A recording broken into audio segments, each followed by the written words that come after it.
গতকালই গ্রেফতার হন দিল্লির মুখ্যমন্ত্রী অরবিন্দ কেজরিওয়াল থেকে গ্রেফতার করে ইডি এনফোর্সমেন্ট ডাইরেক্টরেট।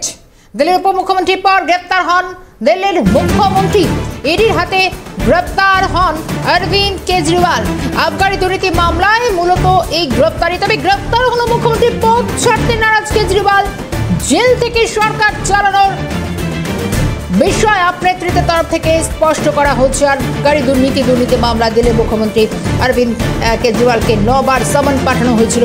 এবং এই মুহূর্তে আমি সরাসরি দিল্লি থেকে নজর রাখবো। ইন্দ্রাণী দাশগুপ্ত রয়েছেন আমার সঙ্গে সরাসরি।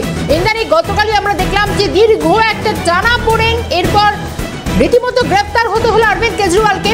রাতটাও কাটলো ইডি লকআপে। এখন কি অবস্থা এবং আজকে তাকে আদালতে পেশ করা হবে যেমনটা আমরা জানতে পারছি, ঠিক এখনকার আপডেট কি আসছে?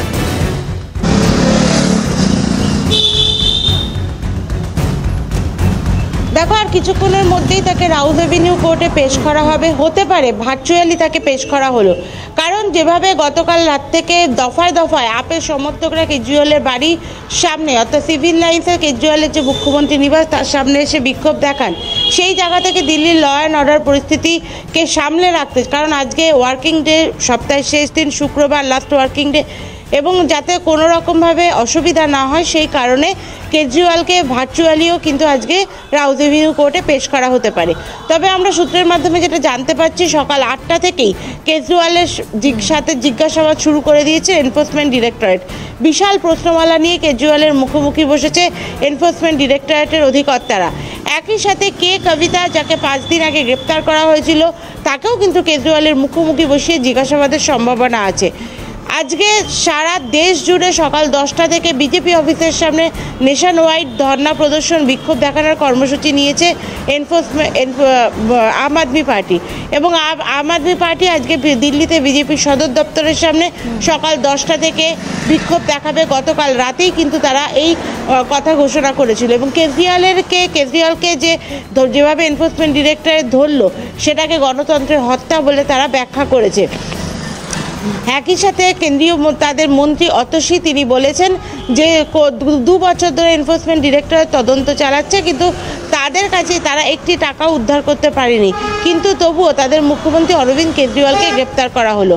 আজ রাহুল গান্ধী, তিনি অরবিন্দ কেজরিওয়াল বা তার ফ্যামিলির সাথে দেখা করতে পারেন এবং তাদের সব রকম লিগাল অ্যাসিস্ট্যান্স দেওয়ার তিনি নিশ্চিত করবেন যে জাতীয় কংগ্রেসের পক্ষ থেকে তাদের সব রকম আইনি সহায়তা দেওয়া হবে। অপরদিকে যা নিয়ে এখন সবথেকে বড় প্রশ্ন, যে অরবিন্দ কেজরিওয়াল তিনি মুখ্যমন্ত্রী থাকা অবস্থাতেই কিন্তু অ্যারেস্ট হয়েছেন। এর আগে আমরা দেখলাম হেমন্ত সোরেন বা করুণানিধি বা লালু প্রসাদ যাদব, যারা মুখ্যমন্ত্রী থাকা অবস্থায় গ্রেপ্তারির সম্মুখীন হয়েছেন, তারা রাজ্যপালের কাছে গিয়ে নিজেদের পদত্যাগপত্র পেশ করেছিলেন, তারপর গ্রেপ্তার হয়েছিলেন, তার পরিবর্তে অন্য একজন মুখ্যমন্ত্রী হন। কিন্তু কেজরিওয়াল তিনি মুখ্যমন্ত্রী থাকা অবস্থাতেই গ্রেপ্তার হলেন এবং তিনি যেটা বলছেন যে জেলে বসে তিনি দিল্লির প্রশাসন অর্থাৎ দিল্লি সরকার চালাবেন। কিন্তু কিভাবে, এটা নিয়ে কিন্তু এখন একটা বড় প্রশ্ন উঠছে, কারণ তিহার জেল কর্তৃপক্ষের সাথে কথা বলে আমরা যেটা জানতে পারছি, জেলে 2 থেকে 4 জনের একসাথে দেখা করার অনুমতি আছে এবং সেক্ষেত্রে ফাইল সই করা বা ক্যাবিনেট মিটিং করা, এগুলো কিভাবে কেজরিওয়াল করবেন তা নিয়ে কিন্তু প্রশ্ন তুলছে তামাম দিল্লিবাসী।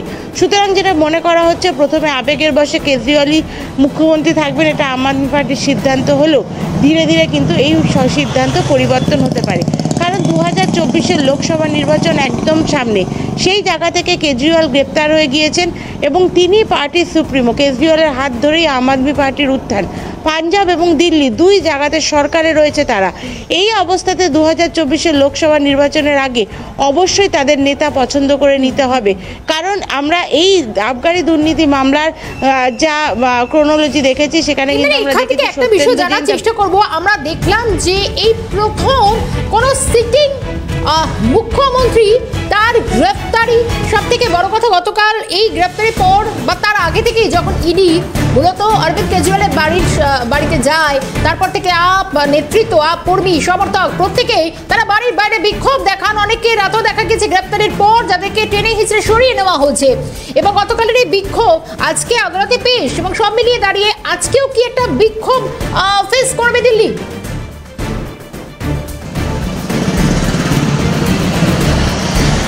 একদম একদমই দেখো, আজকে সারা দিল্লি অচল হয়ে যাওয়ার সম্ভাবনা আছে।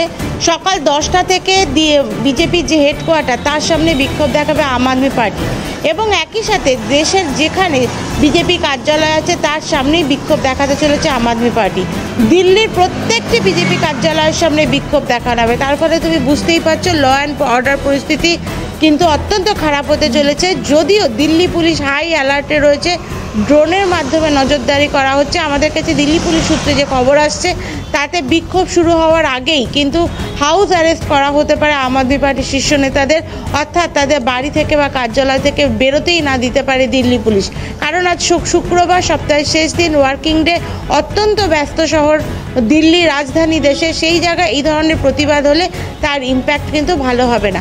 গতকাল রাত থেকেই কিন্তু কার্যত দফায় দফায় বিক্ষোভ দেখার আম আদমি পার্টির সমর্থকরা, এবং তার ফলে কিন্তু সারা দিল্লিতে ব্যাপক যানজটের সৃষ্টি হয়েছিল। সেই বিষয়টির যাতে পুনরাবৃত্তি না হয় আজকে, তার জন্য কিন্তু সদা সতর্ক রয়েছে দিল্লি পুলিশ। ড্রোনের মাধ্যমেও নজরদারি করা হচ্ছে, অর্থাৎ কোথাও যদি ভিড় জটলা বাঁধে সেখানেও ড্রোনের মাধ্যমে নজরদারি করা হচ্ছে। অরবিন্দ কেজরিওয়ালের বাড়ি, সিভিল লাইন এবং ইডির সদর দপ্তর প্রবর্তন ভবনের সামনে 144 ধারা জারি করা হয়েছে কাল সন্ধ্যে থেকেই, অর্থাৎ সেখানে 4 জনের বেশি লোক একসাথে যেতে পারবে না। সবকিছু মিলিয়ে এই মুহূর্তে হাই অ্যালার্টে রয়েছে দিল্লি পুলিশ। শর্মিষ্ঠা, বেশ, প্রত্যেকটা আপডেটের দিকে আমাদের নজর থাকবে। ইন্দ্রাণী, এই মুহূর্তে ধন্যবাদ জানাই। সরাসরি দিল্লি থেকে ছিলেন ইন্দ্রাণী দাশগুপ্ত। কারণ আবগারি দুর্নীতি মামলায় গ্রেপ্তার দিল্লির মুখ্যমন্ত্রী, গতকালই গ্রেপ্তার হন তিনি। ইডি লকআপে প্রথম রাতটা কাটলো, আজ থেকে আদালতে পেশ করা হবে। আর কিছুক্ষণের মধ্যেই রাউস অ্যাভিনিউ আদালতে পেশ করা হবে অরবিন্দ কেজরিওয়ালকে।